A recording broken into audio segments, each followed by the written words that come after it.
1.5 நிமிஷம் தான் செந்தில்வேல் பேசியிருக்காரு. 1.5 நிமிஷத்திலே அப்படி டென்ஷன் ஆகி போறதுக்கு நீங்க அவ்வளவு பெரிய புடிங்கி ஒண்ணு இல்லையே, அவ்வளவு சீன்லாம் ஒண்ணு இல்லையே. பக்குவப்பட்டுக்க தங்க தமிழ்ச்செல்வன் அமைதியா இருக்கும் பொழுது நீங்க எதுக்கு இவ்வளவு கொதிக்கிறீங்க?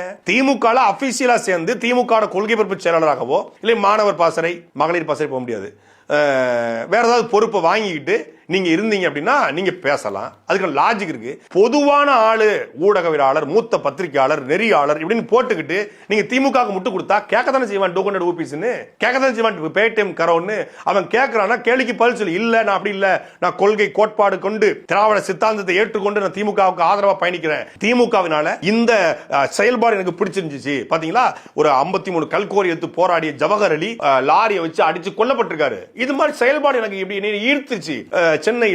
சென்னையை தூய்மைப்படுத்திய தூய்மை பணியாளர்கள் இன்னைக்கு வரைக்கும் கிட்டத்தட்ட 3-4 மாசமாக இந்த ராம்கேங்கிற தனியார் நிறுவனத்திற்கு எதிராக அவங்க போராடிட்டு இருக்காங்க. அதை எதுவுமே கண்டுகொள்ளாம இந்த பக்கம் நம்ம கடையை விரிப்போம் சொல்லி அறிவுத்துறை நடத்தக்கூடிய இந்த செயல்பாடு எனக்கு பிடிச்சிருந்துச்சு. ஆத்துமல்லை அள்ளுவதை தடுக்கக்கூடிய நபர்கள் கைது செய்யப்படுறாங்க. அந்த செயல்பாடு எனக்கு பிடிச்சிருந்துச்சு. பொதுவா நமக்கு பீடி சிகரெட், இந்த பிராண்டி விஸ்கி, இந்த ரம்மு ஓட்கா ஜின்னு இதுதான் தெரியும். ஆனா திமுக வந்ததுக்கு அப்புறம் தான் மெத்தபெட்டமைன், சூடபெட்டமைன், அபின், ஹெராயின், இந்த மாதிரி பல்வேறு கஞ்சா சாக்லேட், கஞ்சா ஆயில், கஞ்சா பிஸ்கட் இப்படி பலவிதமான போதைப் பொருட்கள், அப்புறம் எல்எஸ்டி ஸ்டாம்பு, நாக்குல பாம்பு கடிக்கிறது, இந்த மாதிரி பல விஷயங்கள் நமக்கு தெரிய வந்துச்சு. இப்படி புது புது போதைகளை அறிமுகப்படுத்தி ஆட்சி எங்க ஆட்சி இல்லையா, அதுக்காக திமுக நான் பேசுறேன் அப்படின்னு லாஜிக்கா பேச வேண்டியதானே.